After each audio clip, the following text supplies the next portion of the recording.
আপনার বিকালে একটা ডিনারে যাওয়ার কথা ছিল, 24 তারিখে আপনি গিয়েছিলেন, এই 26 তারিখের ডিনারে আপনি যান নাই, এবং 22 তারিখে এটা জানানো হয়েছে। এটার মধ্যে কিন্তু অনেক দ্বন্দ্ব আছে। আপনাকে কেন 22 তারিখেই বলে দেওয়া হলো যে আপনি ওখানে যাইন না? না তো এরকম বলেনি তো। এটা হয়েছে ম্যাডাম। না 26 তারিখে আপনাদের কাছে অনেক ভুল তথ্য আছে। আমরা কেবল সরকার গঠন করছি, এত ব্যস্ত। আমি আনসারের যে ডিনার, তখন আমি বলছি যে আমি ডিনারে আসতে পারবো না, কারণ অনেক সময় নষ্ট হয়। আবার বিডিআর শাকিল যখন এসে আমাকে দাওয়াত দিয়ে গেছে, তখন আমি বলছি ভাই আমি তো ডিনারে যেতে পারবো না, আমি শুধু প্যারেডে যাবো। এটা তো বিডিআর পরিচালক সে নিজেই জানতো, তাকেই আমি আগেই জানাই দিচ্ছিলাম। ও আমাকে বারবার ইনসিস্ট করছিল যে আমরা টাট্টু শো করবো, আপনি আসেন। আমরা দেখো এবার আমার অনেক কাজ, এত ফাইল জমে থাকে, আমি যেতে পারবো। তো বউ আগে থেকে তাকে জানাবো ম্যাডাম যে আপনার এই ভুল তথ্য হতে পারে। এত ভুল তথ্য পেয়ে যায়। ম্যাডাম ভুল হতে পারে। আপনি টাট্টুশোর কথা বললেন, টাট্টুশোতে যারা এসেছিল বাইরে থেকে, তারাই কিন্তু এই তোর রেবেলের মধ্যে ছিল। আমাদের শো তো কেন হবে না? আপনি এটা আমি আগেই বলে দিয়েছিলাম যে প্রত্যেক প্রোগ্রামে আমি প্যারেডে থাকবো, কিন্তু ডিনারগুলিতে যাওয়ার আমার সময় নেই, কারণ কেবল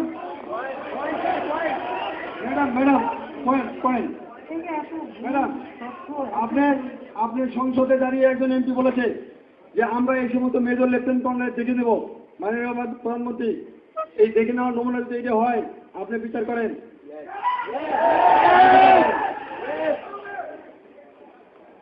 পয়েন্টগুলো বলে ফেলো প্লিজ, তাড়াতাড়ি। আগের কথা অনেক অফিসারের সাথে কথা বলবো ম্যাডাম, পয়েন্টগুলো। এখন পয়েন্ট বলার জন্য আরো লোক আছে। আমি কেন এসছি ম্যাডাম? যেভাবে পিছনের অফিসাররা উত্তেজিত হয়ে গিয়েছিল, আমি আপনাকে যতটুকু বলেছি আমাকে ক্ষমা করবেন। It is the mental outburst of myself, maybe it is the reflection. এটা হয়তো সবার রিফ্লেকশন। এখন যে কথা বলছি না, দেখবেন। আপনাকে আমি রিকোয়েস্ট করবো ম্যাডাম, আপনি যে যাই বলুন, আপনি শোনেন। আপনি যে জবাব দেন না কেন, ভুল হয়ে যেতে পারে। সবাই কথা বলবে, আপনি কথা শুনেন ম্যাডাম। হলো পয়েন্ট যাদের আছে, এখন পয়েন্টগুলি বলে আছে না, পয়েন্টগুলি বলে যাক না। মাইক দাও, পয়েন্টগুলি বলে দিস। আমি রিকোয়েস্ট করবো শুধু পয়েন্টগুলো দাও, অনেকে বলতে হবে এবং আমরা শেষ করুন।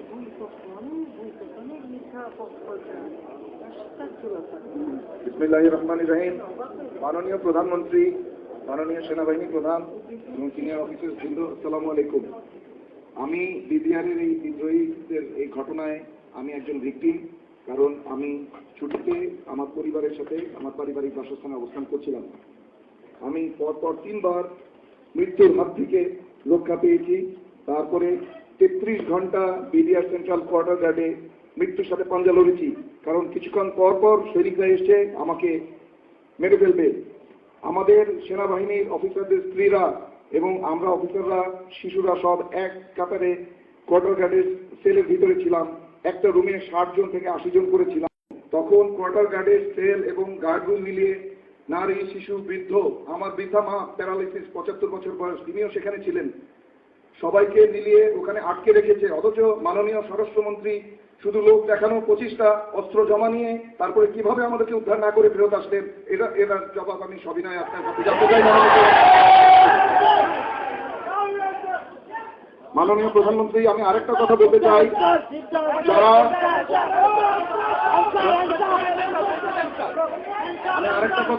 মাননীয় প্রধানমন্ত্রী, যারা অত্যাচারিত হয়েছে এবং গুলি খেয়ে কখনো বেঁচে ছিল, যদি তৎক্ষণাৎ সেনাবাহিনী এবং এয়ারফোর্স দিয়ে যদি সেখানে অপারেশন চালানো হতো, অনেক গুলিবিদ্ধ অফিসার বেঁচে যেত। অনেক নারী তার সম্ভ্রম হারাতো না। অনেক শিশু তার যে ট্রমা হয়েছে, যেটা সারা জীবন সে কাটাতে পারবে না। আমার ছোট শিশু 6 বছরের মেয়ে কাঁপতে কাঁপতে তার কনভালশন শুরু হয়ে গেল। এটা হতো না মাননীয় প্রধানমন্ত্রী। এই জন্য আর সবার সাথে কণ্ঠ মিলিয়ে আমি বলতে চাই, এর সত্যিকারের প্রতিকার আমি চাই মাননীয় প্রধানমন্ত্রী। ধন্যবাদ। Lieutenant colonel Kamrul Zaman.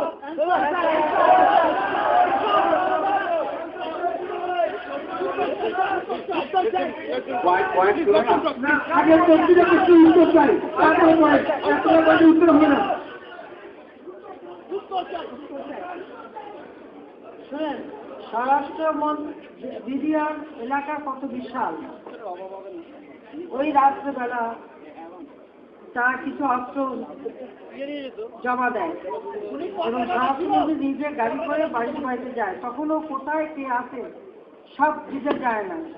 বিডিআরের ইয়াং অফিসাররা অস্ত্র নিয়ে তার সাথে, যেটা আমি বললাম যে একজন অফিসারকে বাঁচাতে যে তারা গুলি পর্যন্ত করে। স্বরাষ্ট্রমন্ত্রী তাকে এই কথা বলে আশ্বস্ত করে, দেখো তোমরাও সন্তানের মতো, এরা আমার সন্তান, একে তোমরা দিতে পারবে না, আমি যে করো। 2 হাত দিয়ে ধরে তাকে গাড়ির মধ্যে উদ্ধার করে। কিন্তু কোন জায়গায় কত জায়গায়, কত বিশাল জায়গায় একা কেউ যদি দেখা না দেয়, চিনায় না দেয়, যাওয়া তো সম্ভব ছিল না। কিন্তু যতদূর সম্ভব 5টা পর্যন্ত সে ঘুরে ঘুরে যে কটা পরিবার পেয়েছিল উদ্ধার করেছিল। পরের দিন সকালবেলা সে যখন টায়ার্ড হয়ে অসুস্থ হয়ে পড়ে, তখন বেগম মতিয়া চৌধুরীকে আমি 5টার সময় নিয়ে আসি এবং পরের দিন সকালে বেগম মতিয়া চৌধুরী যান। তার যাওয়ার কথা করে উদ্ধার কর্মতে আসে, তখন আবার তারা বন্ধ করে দেয়। এটা হলো বাস্তব কথা। যদি সে কয়েকজন উদ্ধার করে চলে আসে, একটা মানুষ তো, আর বিডিআর ক্যাম্পটা কত বিশাল, আর আমাদের তো চেনাও নাই সব জায়গায়। তারপর ওদের লোকরা অস্ত্র নিয়ে তার সাথে সাথে, এবং ওই অফিসারটাকে বের করে আনার পরই তারা খেপে যায়। অফিসারটাকে বের করে আনার পরই খেপে যায় আরো বেশি। যে আপনারা তো আমি সম্পূর্ণ ভুল বুঝে বসে আছি, একদম ভুল বুঝে বসে আছি। মিথ্যা তথ্য দিচ্ছে। এটা দুর্ভাগ্যজনক। যারা জীবনের ঝুঁকি নিয়ে উদ্ধার করতে গেল আর তারাই দোষী হয়ে গেল, খুবই দুর্ভাগ্যজনক।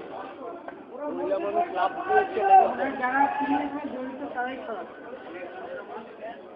মাননীয় প্রধানমন্ত্রী এবং উপস্থিত আমাদের জ্যেষ্ঠ অফিসার বৃন্দ এবং আমার কনিষ্ঠ অফিসার বৃন্দ, আমি একমাত্র জানি মৃত্যু কত অসহায়। তোমরা চিল্লাচিল্লি করো না, পিডিআর ধ্বংস করে দিয়েছে, আর্মিও ধ্বংস করে দেবে। তোমাদের কিন্তু লোক আছে, এটাই উদ্দেশ্য। তোমরা আর্মিকে নষ্ট করো না। পিডিআর গেছে, আর পিছনে লোক আছে আর্মিকে নষ্ট করার জন্য। তোমরা এরকম করো না।